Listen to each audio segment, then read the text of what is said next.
Vamos nessa para conversar aqui sobre que condutas você precisa tomar quando você reconhecer o paciente com sepse. Então, a primeira de todas é o suporte clínico. Você precisa fazer a ressuscitação volêmica, você precisa fazer o suporte ventilatório ou de oxigênio, se esse paciente precisar.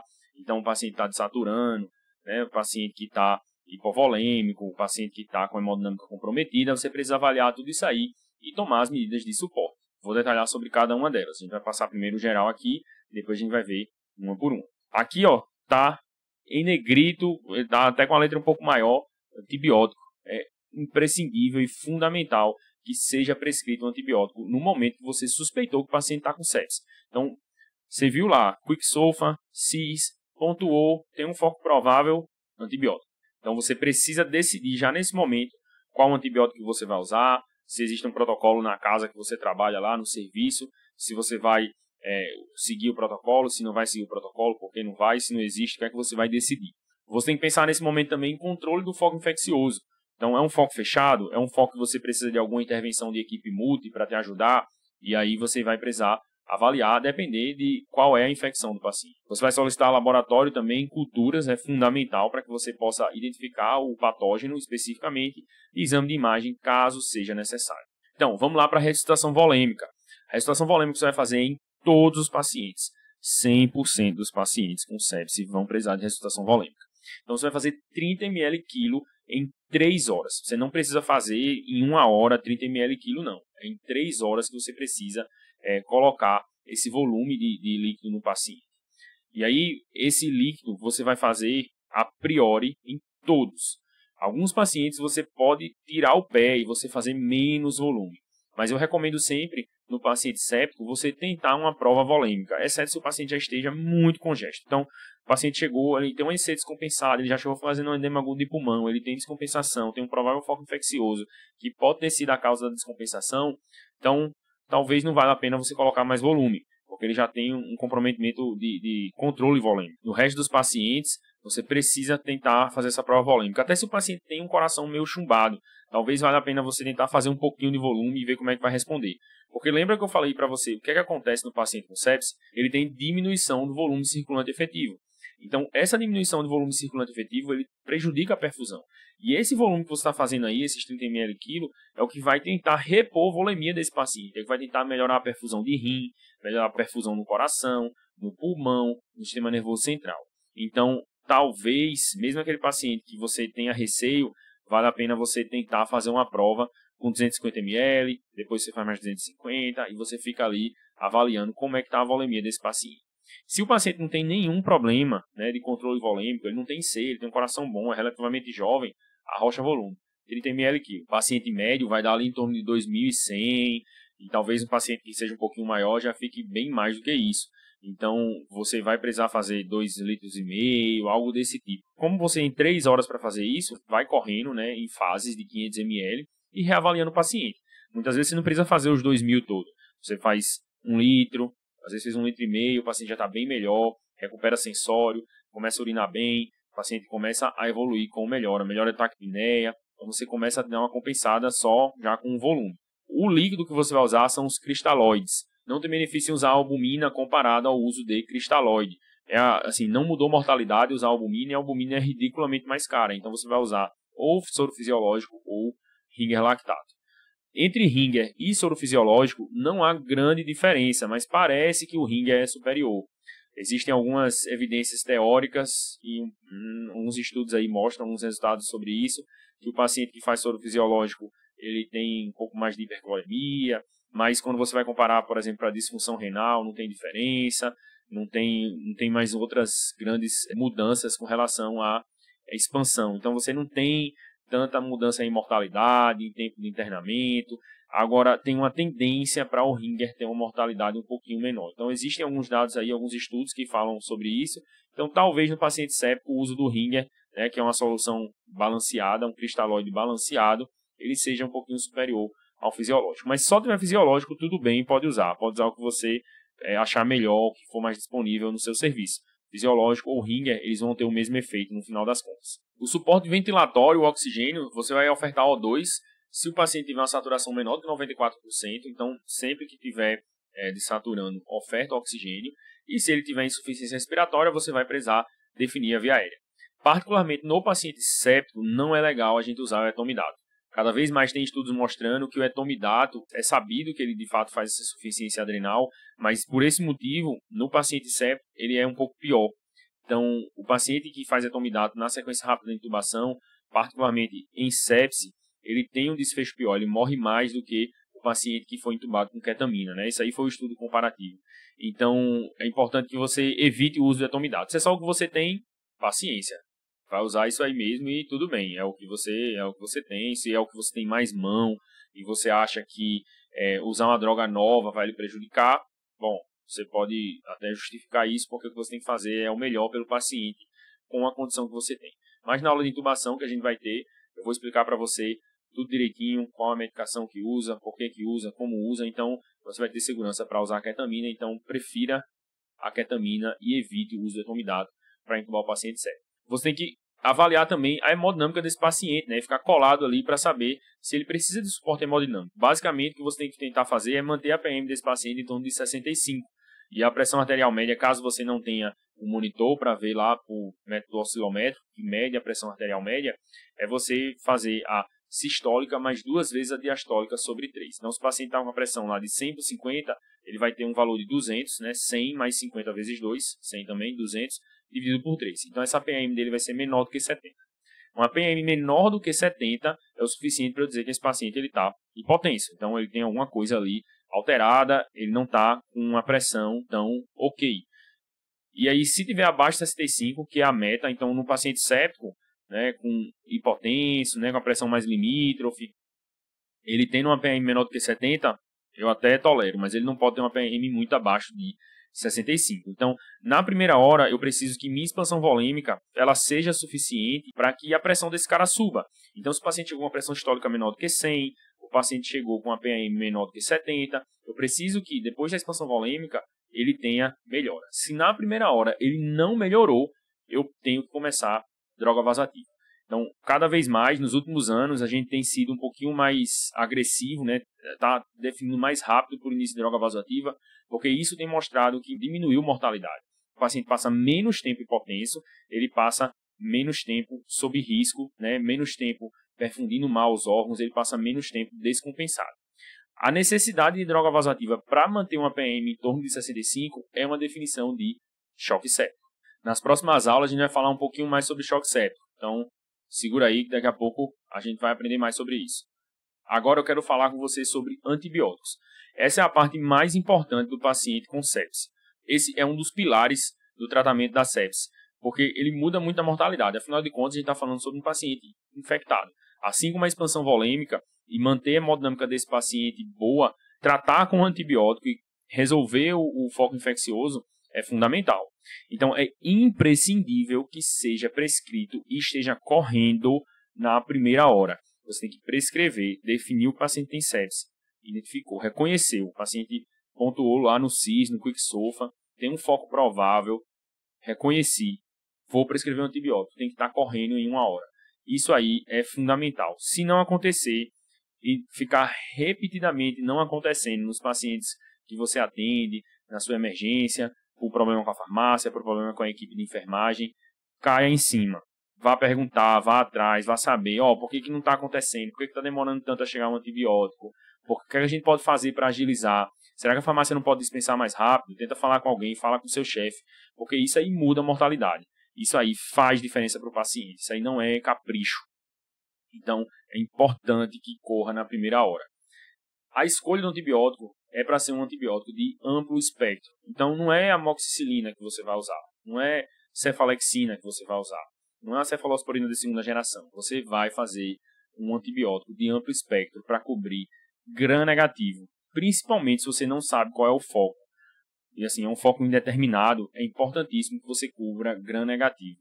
Gram negativo é o pior que a gente tem no sentido de infecção, no Brasil particularmente, né? Quando você for para a literatura nos Estados Unidos, eles recomendam cobrir gram positivo sempre, mas não é uma realidade muito para a gente aqui. A maioria das infecções aqui são por gram negativo, e se for necessário, você cobre também gram positivo. Mas muitos dos antibióticos que você vai fazer de amplo espectro, pensando em cobrir gram negativo, eles cobrem também gram positivo. Mas aí, se for um paciente que você tem suspeita de ter MRSA, né, o Staphylococcus aureus oxa resistente, né, que é o nome em inglês, é meticilina, mas é a mesma coisa de oxa. Então, pode encontrar oxa-R, né, oxa resistente em algum lugar. E aí, se você tem essa suspeita, né, um paciente que já fez uso de outros antibióticos para gram-positivo, uma infecção de pele, de partes moles que não melhorou, algum achado radiológico que chamou a atenção e aí pode ser para um Staphylococcus aureus, aí você vai cobrir, né, MRSA ou escolher algum antibiótico para cobrir MRSA. Mas no geral você vai tentar cobrir gram-negativo. Você também precisa avaliar se existe um risco de ter MDR, né? O paciente fez uso de antibiótico recente, ele teve internamento recente, ele passou por algum hospital, ele passou por alguma situação em que fez um antibiótico de amplo espectro. Quando foi a última vez que ele fez isso, né? Ele tem comorbidades, é um paciente dialítico, é um paciente diabético, é um paciente oncológico. Então, você tem tudo isso aí para você avaliar no paciente para ver se ele tem um risco de ter MDR ou MRSA. E aí, quais sugestões de antibióticos a gente vai ter? Né? O que é que você pode usar? Você pode usar o carbapenêmico, meropenem ou o imipenem. E aí, o ertapenem, ele não cobre pseudomonas, então talvez não seja a melhor opção se você tiver com risco de ter pseudomonas, aquele paciente que é diabético, o paciente que é imunossuprimido, o paciente que tem internamento hospitalar recente, o paciente que já foi colonizado por alguma bactéria MDR. Então, preferencialmente, evite o ertapenem. Então, prefira a meropenem ou o imipenem. Eles têm uma penetração boa aí em vários tecidos, eles cobrem bem gram-positivo, gram-negativo. São antibióticos que têm suas nuances aí, né, por serem de amplo espectro, tudo, mas eles têm uma relativa segurança para você usar. Geralmente a gente reserva esses antibióticos aí para infecções mais pancadas, né, um paciente que você já fez uso de mais esquemas antibióticos, um paciente que muitas vezes está internado, aí você reserva os carbapenêmicos. Mas pode ser uma opção para você começar na sepsis, não está errado. A indicação é você começar um antibiótico de amplo espectro, e se você quiser começar um carbapenêmico, tudo certo, porque você julgou que era mais prudente diante do quadro clínico do paciente. Depois, o pessoal vai checar, e aí a partir das culturas, né, que a gente falou um pouquinho mais cedo, ele vai ser, né, escalonado, vai ser reduzido e colocado um antibiótico direcionado para a cultura. Outra classe de antibiótico que você pode usar são as cefalosporinas. Você pode fazer uso do cefepime, ceftazidima, que são cefalosporinas que cobrem de pseudomonas, e a ceftriaxona, né? Aí a ceftriaxona, particularmente, ela não vai cobrir pseudomonas, vai cobrir gram-positivo, gram-negativo, com uma eficácia boa, mas não vai pegar a pseudomonas se for necessário. E aí, quando é para pulmão, a gente geralmente associa com a azitromicina para ampliar mais o espectro, para você ter uma cobertura para as bactérias atípicas, né? Moraxella, Legionella. Você vai ter essa cobertura aí pela azitromicina. A ceftriaxona não vai cobrir esses germes, e aí se você pensa que existe uma infecção respiratória, existe a possibilidade de ter um atípico aí na jogada, é preferível que você associe com a azitromicina. Mas se você está pensando num foco urinário, né, pele, enfim, você pode usar só a ceftriaxona. Quando você fala de pele aí, pode associar também com a clindamicina, no contexto de cobrir também anaeróbio, cobrir MRSA, você tem uma cobertura um pouquinho mais ampla se está pensando em pele. Outro antibiótico, né, que é outro beta-lactâmico, é a penicilina, no caso aí a piperacilina tazobactam, o famoso Tazocin. O Tazocin ele tem um espectro massa, ele cobre pseudomonas, ele cobre anaeróbio, ele cobre gram-positivo, cobre gram-negativo. Então é um antibiótico bem legal para você usar e particularmente eu gosto bastante. Então, se você está pensando em um paciente que tem infecção de pele, é um paciente diabético, é um paciente que já teve uso de antibiótico recente, Tazocin é uma ótima pedida. Uma infecção de via urinária, é um paciente que já teve internado, é um paciente que tem muitas comorbidades, você suspeita que pode ter uma pseudomonas, Tazocin também serve. Até para infecção respiratória também, o Tazocin vai cobrir legal. Outra classe e outras opções que você pode usar são as quinolonas. Aí tem que ficar atento no paciente idoso, a história de aneurisma de aorta, alteração de tendão, a questão de diminuir o limiar convulsivo, né? Então predispõe à convulsão. Mas essa parte de convulsão, os outros antibióticos em amplo espectro também causam, os carbapenêmicos também causam, por exemplo. Mas você tem que ficar ligado nisso aí, particularmente na quinolona, mas são antibióticos excepcionais, com uma cobertura muito, muito grande, com um espectro bem amplo. Você pode usar um ciprofloxacino, um levofloxacino, eles vão cobrir pseudomonas, eles vão penetrar bem pulmão, particularmente levo, vai cobrir também atípicos, né, de via respiratória, tem uma penetração melhor em pulmão, vai cobrir inclusive estenotrofomonas, né, uma bactéria que tipicamente aparece no paciente mais debilitado, que também você pode fazer uso. Então, cipro, levo, são antibióticos de bastante amplo espectro que você pode usar também no paciente séptico.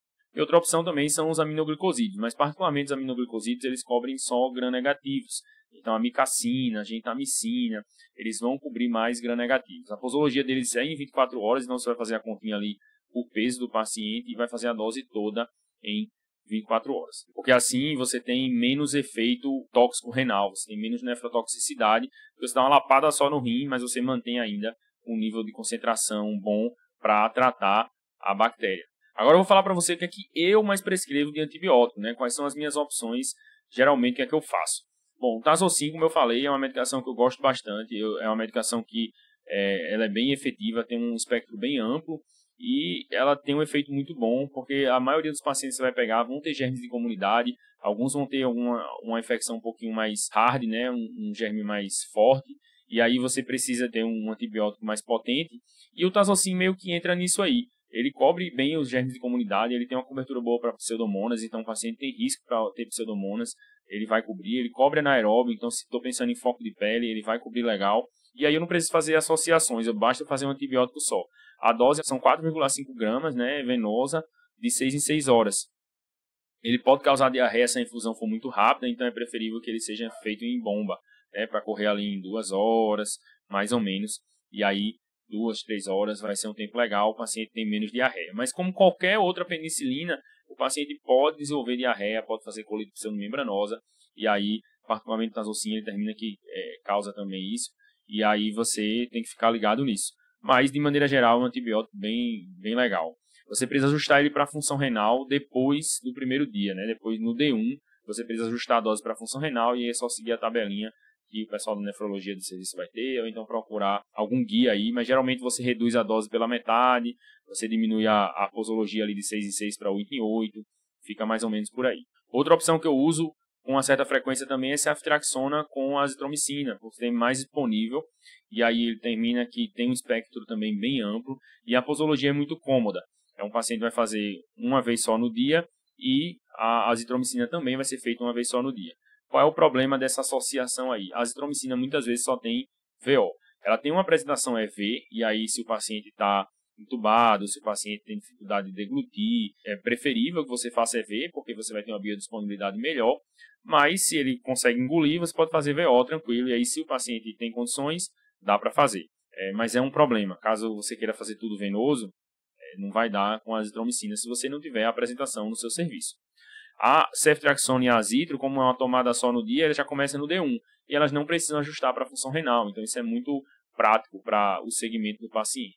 Por último, né, eu prescrevo meropenem ou gentamicina. Né? Se eu estou pensando numa infecção por gram-negativo, eu termino associando a gentamicina. Se é uma coisa mais que eu quero um amplo espectro, eu não sei exatamente o que é que está pegando o paciente, eu vou de meropenem. Mas aí eu reservo isso aí para pacientes que estão mais graves, pacientes já vêm em uso de antibiótico, eu preciso modificar esquema. Então, o paciente que entrou, está fazendo ceftriaxona e azitro, aí você estava no plantão da emergência, o paciente estava na amarela, no serviço onde você está, os pacientes ficam internados lá, e aí você foi chamado para avaliar um paciente com uma piora clínica. Você avaliou ele lá, ele estava taquipneico, estava taquicárdico, a pressão estava limítrofe, e ele estava tratando um foco infeccioso respiratório. Então, ele já vinha uso de ceftriaxona e azitro, você pode rodar esse esquema. Você pode rodar para Tazocin, você pode rodar para meropenem. Eu particularmente prefiro rodar para um espectro bem mais amplo, para a gente ter um efeito melhor, né? Faça essa modificação no intuito de que o paciente vai ser descalonado depois de chegar ao antibiograma, né? Isso aí é o correto.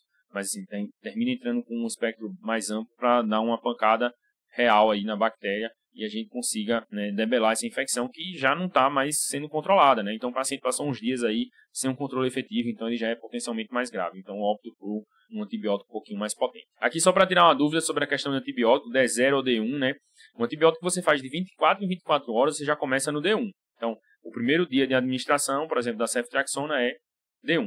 Já o Tazocin, viu lá que eu falei, né? No D1 você vai ajustar para a função renal. O D1 não é a primeira vez que você aplicou o antibiótico. Como o antibiótico, o ciclo dele não fecha no mesmo dia que você prescreveu, então, a não ser que você prescreva um antibiótico de 12 em 12 ou de 8 em 8, e você vai começar antes da primeira dose, né? Antes das 6 horas. E aí você prescreveu de madrugada, antes das 6 horas ele fez, então ao final do dia ele vai ter fechado um ciclo de 24 horas, né? De todas as tomadas, e aí vai ser o D1.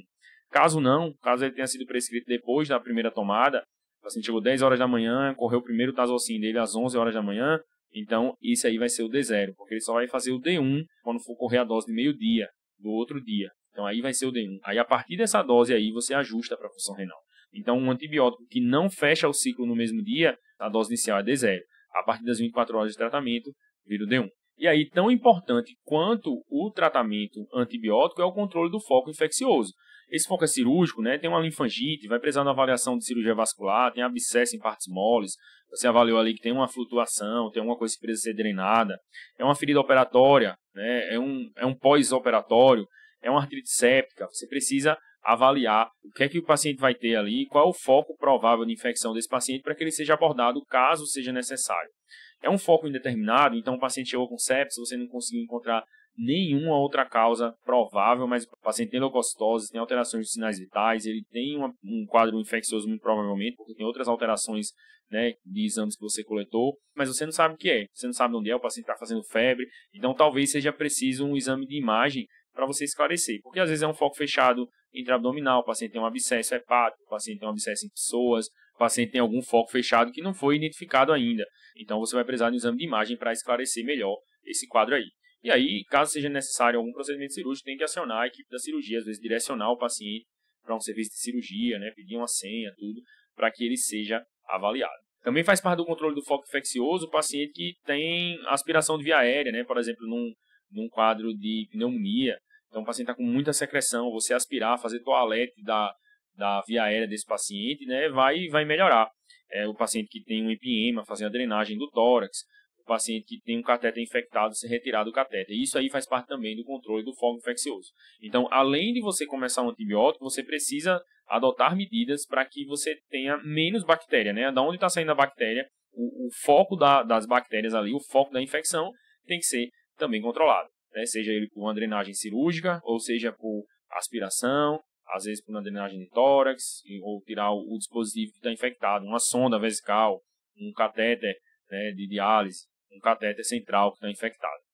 Então isso aí é o que é importante do ponto de vista de controle de infecção com parte de antibiótico e controle de foco. Agora vamos falar na próxima aula sobre choque séptico.